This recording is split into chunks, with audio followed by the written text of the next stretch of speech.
Hey there, guys. Thanks for joining me once again, and welcome to another Holy Shed. Now, let me just make this little announcement right at the top, which is that I know some people much prefer to have an audio-only version of the shed. In other words, a sort of more normal podcast version of the shed without the visuals.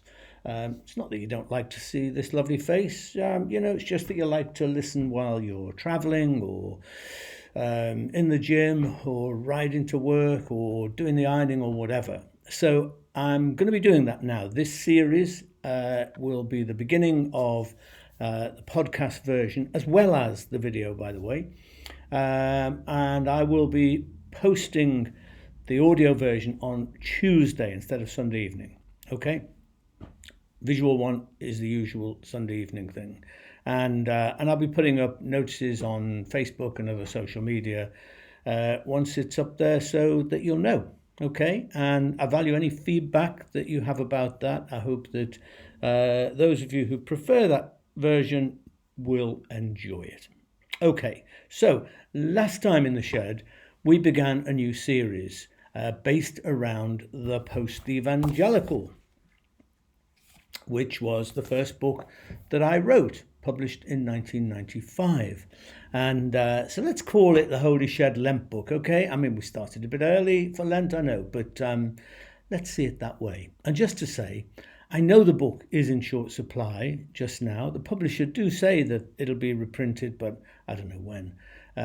But meanwhile, there is a Kindle version of it, or electronic version available, which is cheaper anyway. So hopefully, if you can't find a hard copy, you fancy sort of looking at it electronically. Now, as I said last time, I've chosen to focus on this book for two reasons. First, because this year is its 30th birthday. It's the 30th anniversary of the Post-Evangelical. I can't even believe that. But there you go. But also I want to do this because evangelical Christianity has come very much to the fore with the election of Donald Trump and is likely to play a significant part in aspects of this new Trumpian era. So I think it's worth thinking about all of that through the lens of the Post-Evangelical. Now, both of Trump's election victories have depended heavily on evangelicals voting for him. And this time around, I think it was 81% of white, and I stress that, white evangelicals who voted him in. And in turn, he has promised them a much greater part in public life under his presidency. And that's enough to make many of us shudder. And I know listening to friends in America talking in their social media, etc., I know what a massive trauma is being caused to many people by this prospect and the beginnings of this Trumpian era. And of course, giving evangelicals, white evangelicals, a greater voice and a greater part in public life is absolutely the real agenda behind his newly appointed task force, which is commissioned apparently to root out what he names as an anti-Christian bias in America.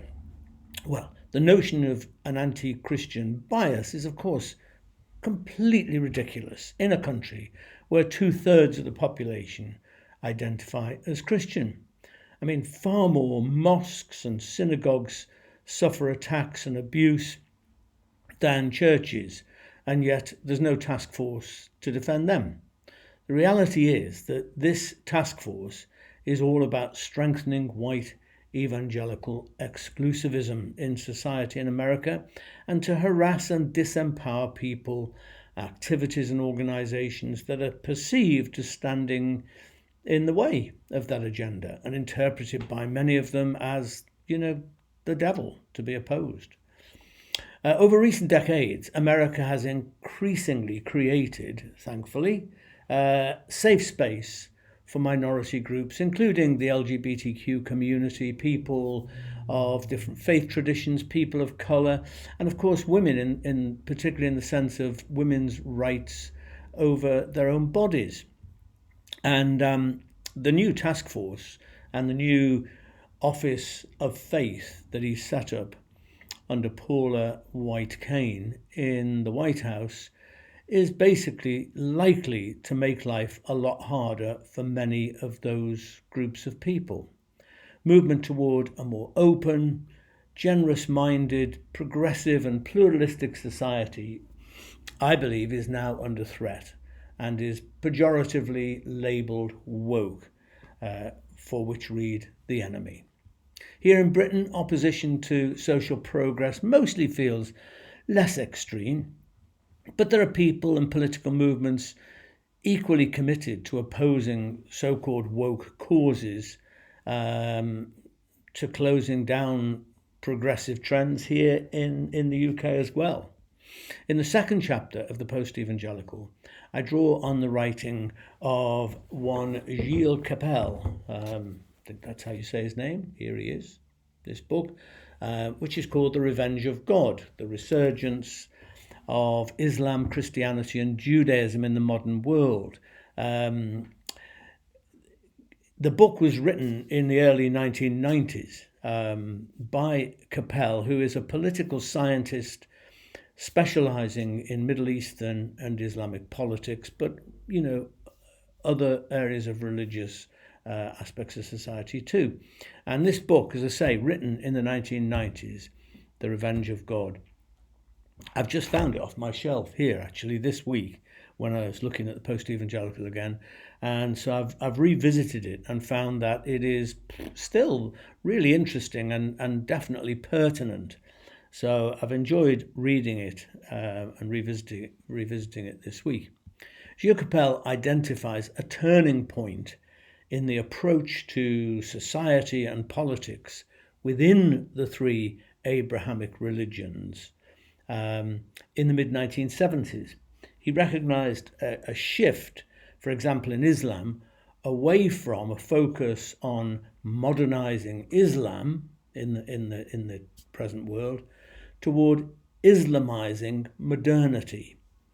And similarly, he saw a shift around the same time in the mid-70s in evangelical Christianity, especially in America, away from the sort of, more traditional role of simply saving souls to actually saving America, okay? Saving it from secular humanism in particular, expressed in things like abortion, homosexuality, and the teaching of evolution in schools, and so on and so forth. So for many white Americans, secular humanism has been the prime sort of tool of the devil for decades now.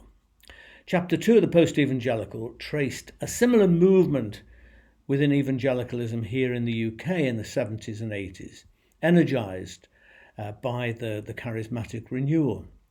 And as I've detailed, various evangelical movements for social change emerged in that period of time, each directed at stemming a perceived moral decline in British society, a mounting tide of secularism expressed in movements like feminism, gay rights, sexual liberation, religious pluralism, etc. Many of you will remember the Festival of Light back in the late 60s, early 70s, with Mary Whitehouse, Malcolm Muggeridge and other Christian leaders leading this campaign to try to re-Christianize Britain and to stem this tide of what they saw as kind of moral decline, etc. However, it needs to be said that resistance to secularism, both here and in the US, has always been selective.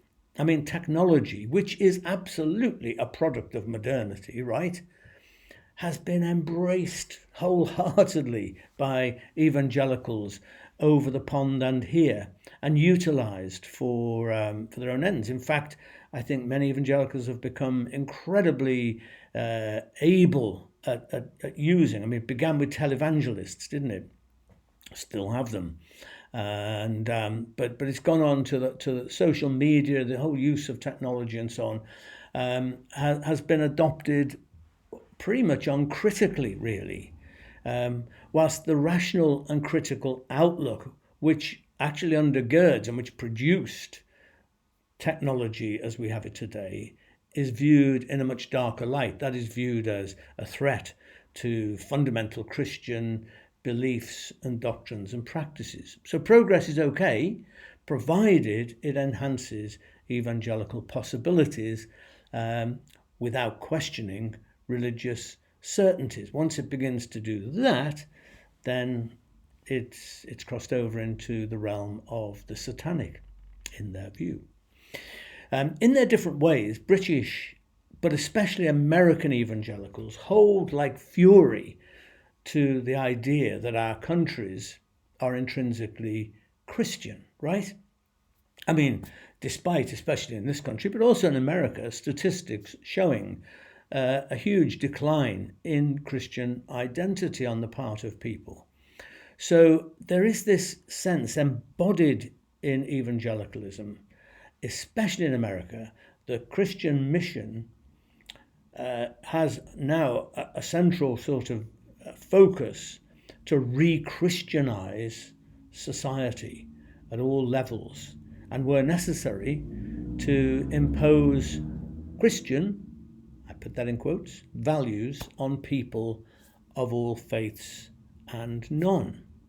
So, the First Amendment that grants religious freedom and liberty, I think, is now being abandoned to put the focus on one faith tradition and really one brand of it as well. And that's, what's going to happen as a result of this task force and, the Office of Faith in the White House. In present-day America, this objective of re-Christianizing society has become massively bound up with the figure of Donald Trump, a man not personally overtly pious, but motivated by a conservative anti-woke instinct. A man who I think is deeply narcissistic and brilliant at political opportunism. Based on the idea that Trump is a modern-day Cyrus, I talked about that in a previous shed somewhere around about Christmas or just before, the ancient Persian pagan king, not a Jew, but he facilitated the Israelite return from exile and the rebuilding of the Jerusalem temple.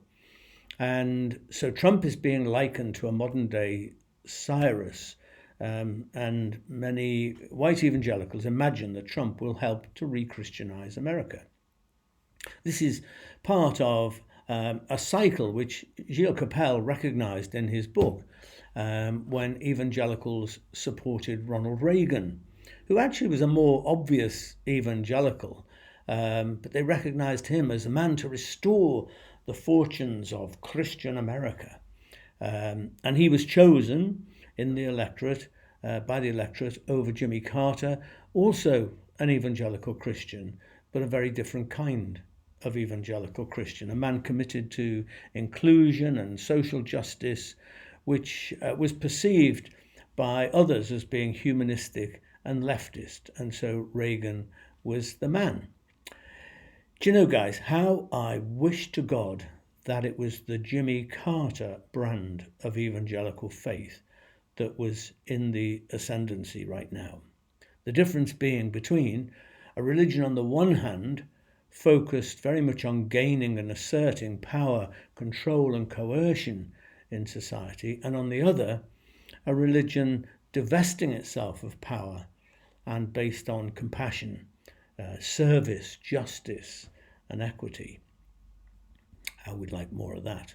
All of this highlights a key observation behind my writing of the post-evangelical, which is that the post-evangelical impetus, not necessarily reduced to a set of new beliefs or whatever, but that the impetus that I think, the book sailed out on a wave of, was and still is fueled not only by a theological instinct, by which I mean a strong disaffection with fundamentalist and neo-fundamentalist beliefs and attitudes, which undergird most of evangelicalism. Okay, that is a big part of what post-evangelicalism is about, but it's also about a cultural instinct, and also instinctive shift away from the conservative moral and social attitudes within much evangelicalism toward the ethics of peace, social justice, and pluralism, instead of a focus on a certain form of Christian morality. In other words, without using the term, my book envisaged post-evangelicalism as a stepping stone toward a more progressive version or versions of the Christian faith. Some would, of course, label that liberalism. And I will later explore why this phrase is not an entirely helpful one. I like to think that I am liberal in my attitudes, but liberal as a theological category, we'll look at that again later on. Basically, post-evangelicalism was and is a new faith hermeneutic. Okay, in other words, a fresh way of interpreting and understanding the Christian faith. Post-evangelical never was about a different alternative set of doctrines and dogma that could replace what was there already. It's much more about a method. It's much more about a new framework in which to arrive at different conclusions. Okay, and so I would argue that new hermeneutic, if you call it that, is much more orientated toward the Jesus of the Gospels than you often find within evangelicalism. As I pointed out last time, evangelicalism tends to create its own bubble, right? As do many other religious groups, by the way. But it tends to create its own cultural and spiritual microclimate, if you like. And once inside that bubble, well, we encounter a whole pile of social and moral attitudes, along with quite specific ways to understand and interpret the Bible, all of which we're supposed to conform to. It's not stated like that, but that's the message you pretty quickly get. They may not, this isn't necessarily overtly imposed upon us, but we soon know about it if we disregard the sort of cultural norms, if you like, within that bubble.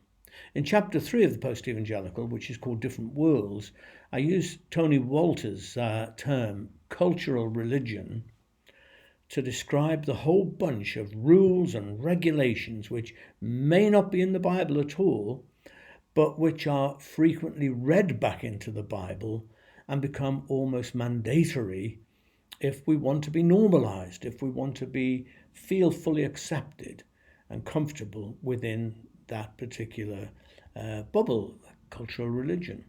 Family values is an example that I chose in the book, and I could go for many others, but it's what I chose in the Post-Evangelical, so I'll stick with that. Family values is a key example, which actually still holds, I think, that term, family values, a great deal of sway, both here, but even more so in the United States. Now look, who isn't a big fan of a good family, right? I know I am.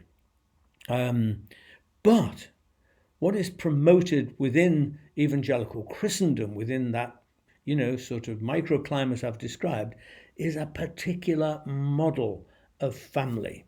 Basically, a heterosexual, nuclear 2.4 kind of family. Nothing against this. It pretty much describes our own family. But the problem is that it has become an oppressive, exclusive norm for many people within the evangelical bubble.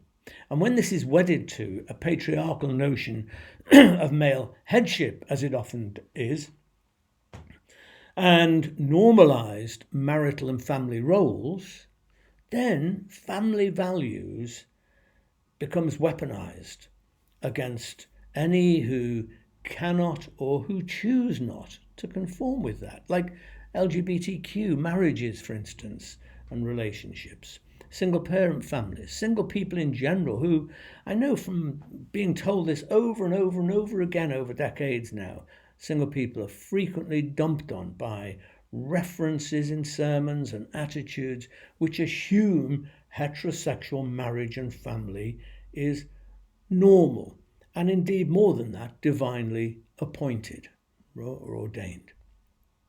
I didn't really stray into the realm of same-gender marriage and the like in the post-evangelical, though I was already well down that road, but I felt at the time that it was such a huge issue that it would have taken me off track from what the book was really all about.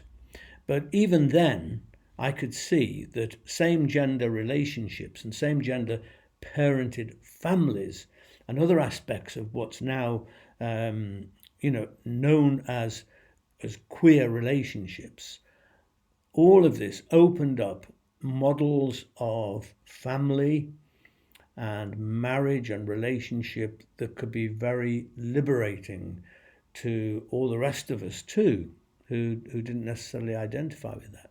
For example, friends of ours, dear friends of ours, a lesbian married couple with 2 children, one born to each parent, right? And each with the help of a gay friend who, with his husband, moved miles in order to be close to their new, wider family. Beautiful, gorgeous people. I'll never forget the civil ceremony before marriage was possible, where the father of the children, who was an old school friend of one of the women, and I think he was the joint best man on the day. I remember him speaking in the reception, movingly, moved to tears, and moving all the rest of us to tears, about these 2 precious women, friends in his life, who had given him something that he never thought that he would ever have. 2 incredible children, 2 wonderful daughters. This little family wonderfully exemplifies a new form of extended family in which responsibilities spread wider, and the children are the beneficiaries of this expansion, as well as obviously the parents. The baptism of those 2 lovely girls, not on the same day because they're not the same age, but both baptisms were marvellous. I've always enjoyed a baptism. I never think there's anything greater in life or greater privilege of being a vicar than having people hand you the most precious thing, the treasure in their lives. And so I love them all. But this one was so marvellous, because there were 2 mothers, 1 father and his husband, and multiple sets of grandparents, along with godparents. It was like a great tribe gathered around the font. The old thing, it takes a tribe to raise a child. I was seeing that much more demonstrated there than I often do. Oodles and oodles of love, of responsibility, and family values were present there, but no Christian stereotypes. Yeah. Then there's the whole business of cohabitation, which many evangelicals and others still consider to be a state of living in sin, right? Frankly, my hermeneutical approach to Scripture doesn't need proof text verification to ever think that, I'm involved within this world. We live in a very different world to biblical times, and that kind of proof texting, where is it in the Bible sort of approach just isn't really very helpful. But you know what? In fact, there is no clear statement in the Bible about what exactly constitutes marriage. I mean, there's the bit that's often quoted from Genesis about, leaving and cleaving, leaving parents and becoming one. But that's a very bare text, and it doesn't involve anything about a wedding there. It doesn't involve anything about ceremonies. Indeed, no ceremony is ever described in Scripture. I love those early Hebrew texts where we're just told that so and so went into the tent and knew the other, and that was enough. There you go. I'm sure there was more to it than that, but I like that kind of brevity. Now, look, I love a good wedding, right? I've taken more weddings than I could possibly shake a stick at, but I've also presided over various same-sex ceremonies. I've conducted many weddings where the couple, most, I would say, where couples were already living together. And actually, some of the most difficult relationship counselling that I have been involved with and conducted has been between couples who, for Christian reasons, chose not to sleep together until their wedding night. And on the other hand, some of the most faithful, stable and permanent relationships that I know exist among people who either cohabited, some cases for years before being married, or never got married at all, but actually live marriage every day for donkeys and donkeys' years. So that's an interesting whole area, isn't it? Post-evangelicalism, as I identified it 30 years ago, progressive faith as as it's become for me today, means, I think, being grown up, about Christianity, about the Bible, about most things.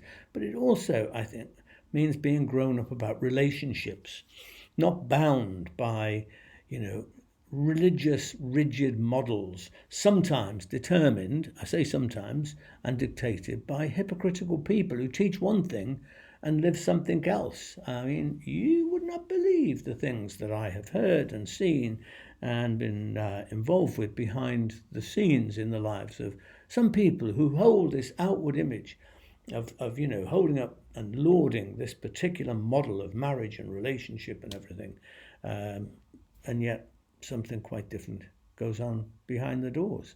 My great fear, for the United States right now, for all of us, is that a new era is opening up, a rigid, dogmatic, coercive form of religion is set to torpedo a generous, compassionate, progressive and pluralistic approach to society in which there is kindness and where people have freedom to be who they are.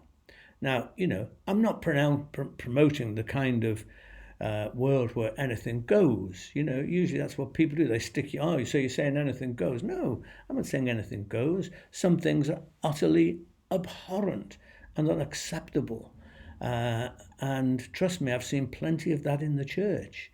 But situations where, for example, there's abuse or violence or bullying or gross inequality, obnoxious behaviour needs to be called out, needs to be stopped, and sometimes forcibly if needs be. But I fear, that good people, innocent people, vulnerable people, genuinely kind and loving people are suffering and are going to suffer at the hands of sometimes religious bigots and bullies who now have the power to cause suffering. The wonderful Tony Campolo, who died last year, a Baptist minister from the eastern states, a theologian and one of the greatest preachers I have ever known. He stayed with us, sat round this round table that I'm perched at the moment, on a number of occasions around the time that I wrote the Post-Evangelical. His views were sometimes more conservative than mine, but we had fun and we had massively stimulating conversations about theology, about the world, about everything else around our dinner table. And at the end of chapter 3 in the Post-Evangelical, I quoted him as a reminder of what a truly Christian set of priorities should be And this is what he wrote. Well, I'll tell you, I'll put it on the screen. He said this. He said, both US and British evangelicalism have defined a Christian as someone more pious than the rest of the world. Personally, piety turns me off. The Christian is radically compassionate, not pious. What did people say about Jesus? They didn't call him pious. He had a lousy testimony. Did anybody ever call him spiritual? They called him wine-bibber, glutton, someone who hangs around with whores and publicans. Jesus was too busy expressing compassion to measure up to the expectations of piety, and I think we need to be more Christ-like.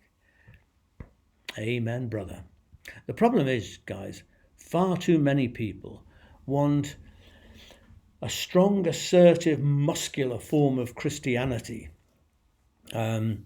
Sometimes people want strong, muscular type of leadership, politically and religiously. Do I mean bullying? Yeah, probably. But they want these figureheads to tell them what to believe, how to behave, and how they're going to make everything right. They want prescribed rules and formulae. They want clear-cut black or white categories. These people are acceptable. Those aren't. These folk are with us.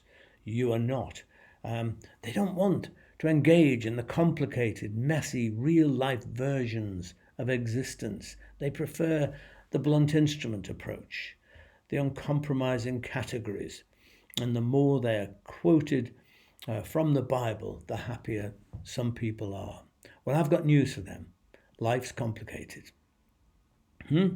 Life's complicated. But we can find a way through the complications with the help of tolerance and kindness and brains, basically.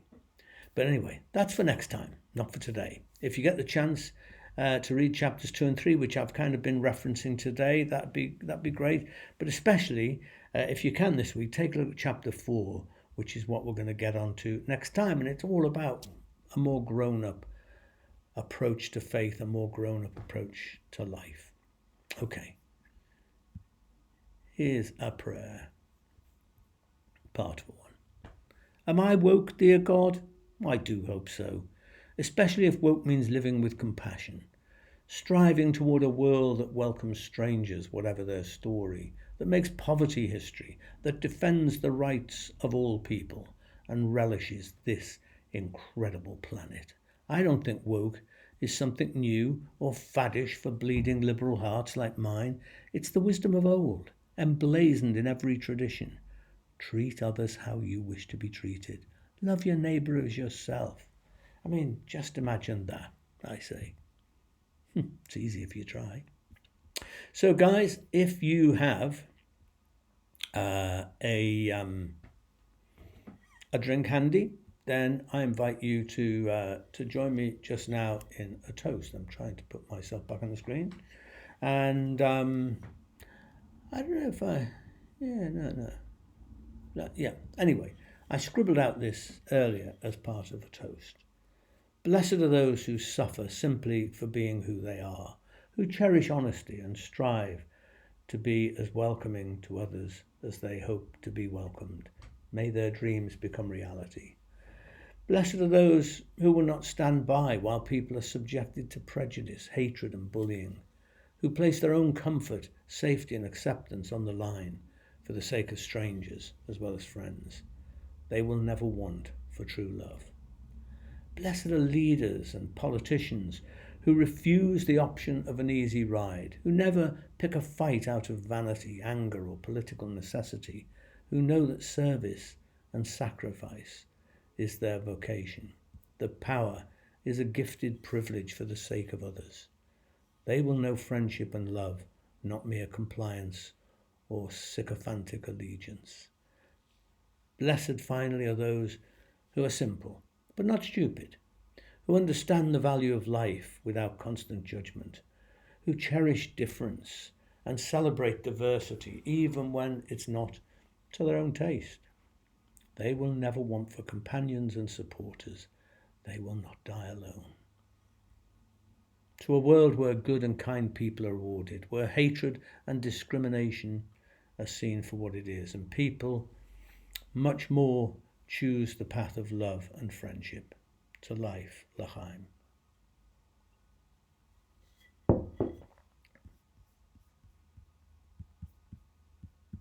Do you know, I just realised that I put the blessed up first and not the prayer, didn't I? Hey, there you go.